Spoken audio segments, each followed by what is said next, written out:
आज आपसे बात करने वाला हूँ एकदम लेटेस्ट एकदम नया एपीएस सेटिंग जो कि सभी के सिम में काम करने वाला है। अगर आपके पास एक वीआई का सिम है या फिर अगर आपके पास एक जियो का सिम है या फिर आपके पास एक बीएसएनएल है या फिर एयरटेल है, तो इस वाले एपीएन को आप अपने फ़ोन में बना लोगे तो आपको एक अच्छी खासी इंटरनेट की स्पीड मिल जाएगी। और दोस्तों होगा ऐसा कि अगर आप लोग ऑनलाइन कोई गेम खेलते हो या फिर कुछ भी करते हो ऑनलाइन, तो उसमें आपको बफरिंग देखने को नहीं मिलेगा। आपका गेम खेलते वक्त जो है पिंग हाई नहीं होगा। कहने का मतलब कि बहुत ज़्यादा यूज़फुल वाला एपीएस सेटिंग है। बस आपको क्या करना होगा, आपको बस ध्यान से देखना होगा कि मैं कैसे बनाता हूँ एपीएस सेटिंग, और आपको बस स्टेप बाय स्टेप फॉलो करना है। तो चलिए मैं यहाँ पर पहले ट्राई कर लेता हूँ कि मुझे अभी कितनी स्पीड मिल रही है यहाँ पर इंटरनेट की, जो अभी डिफ़ॉल्ट एपीएन है मेरा उससे। ठीक है, उसके बाद में मैं एपीएस सेटिंग बना लूँगा। उसके बाद ही मैं यहाँ पर आपके सामने टेस्ट करूँगा कि मुझे नए वाले एपीएन से कितनी स्पीड मिल पाई। अभी जो मुझे स्पीड मिल रही है वो लगभग 10-12 एमबीपीएस के आसपास स्पीड मिल रही है। देखिए 10-12-11-10, बस 10-11-10 के आसपास ही मतलब मिल रही है। ठीक है, चलिए इसको मैं कट कर देता हूँ और बैक आता हूँ।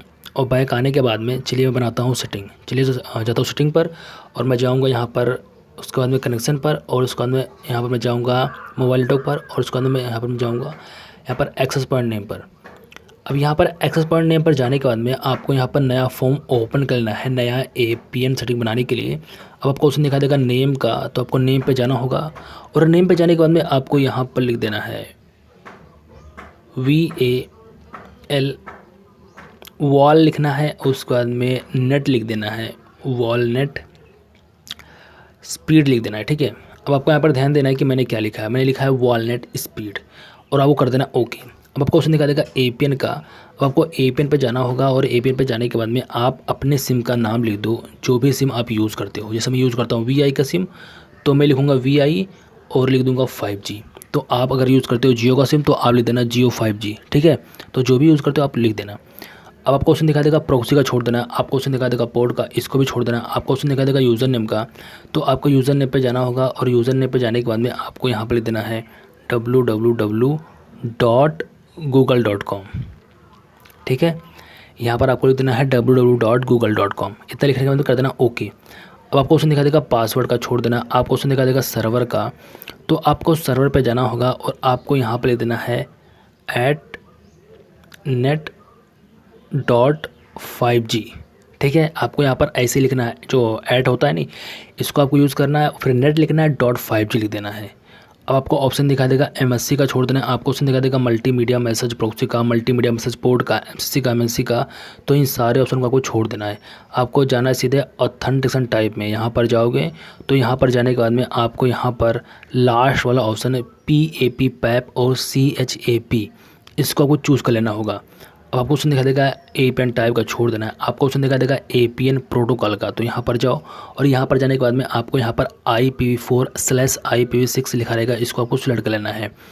अब आपको ऑप्शन दिखा देगा एपीएन रोमी प्रोटोकॉल का, तो इसको आपको छोड़ देना है। अब आपको ऑप्शन दिखा देगा बियरर का, तो आपको बियरर पे जाना होगा। अब आपको ऑप्शन दिखा देगा यहाँ पर ऊपर ही जो लिखा रहेगा अनस्पेसिफाइड, इस पर टिक मार लगा रहेगा, इसको हटा देना है आपको।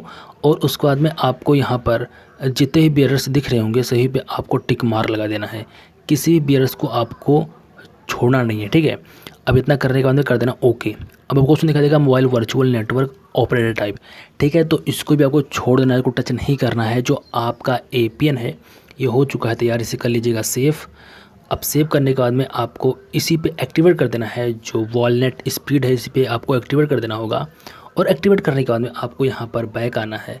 ठीक है, मैं बता दूं कि यहाँ पर अगर आपने एक्टिवेट कर दिया है तो आपने फ़ोन को सिंपल सा एक बार फ़ोन को स्विच ऑफ कर दो और उसके अंदर स्विच ऑन कर दो।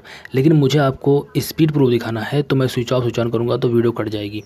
तो इससे अच्छा है कि मैं बैक आता हूँ, और बैक आने के बाद में यहाँ पर मैं जो ओकला स्पीड टेस्ट है इसको मैं ओपन कर लेता हूँ। और इसको ओपन करने के बाद में मैं यहाँ पर आप ही के सामने स्पीड टेस्ट करके दिखाता हूँ। तो यहाँ पर आप देख सकते हो कि मैं आप ही के सामने यहाँ पर ट्राई कर रहा हूँ कि मुझे अब कितनी स्पीड प्राप्त हो रही है। तो यहाँ पर आप लोग खुद देख सकते हो कि जो मुझे अब स्पीड मिल रही है वो लगभग 36, 37, 38, मुझे लग रहा है कि 40 के आसपास स्पीड मिलेगी। 40 क्यों हो गया यार, ये तो 45, 46 से भी ज़्यादा मुझे देखिए स्पीड मिली है। तो मतलब जो अब स्पीड मिली है वो काफ़ी ज़्यादा है, वो मिली है लगभग 46.8 यानी कि लगभग 47 Mbps के आसपास स्पीड मिली है। तो ये मेरे हिसाब से काफ़ी बेटर स्पीड है। ठीक है, तो मेरे हिसाब से आप लोगों को ये वाला API सेटिंग अपने फ़ोन में ज़रूर बनाना चाहिए, ज़रूर अच्छे से यहाँ पर अप्लाई करना चाहिए। अगर आपको वीडियो पसंद है, वीडियो को लाइक कर देना, चैनल को सब्सक्राइब करना मत भूलना। मिलता हूँ मैं आपको इसी तरह की वीडियो के साथ।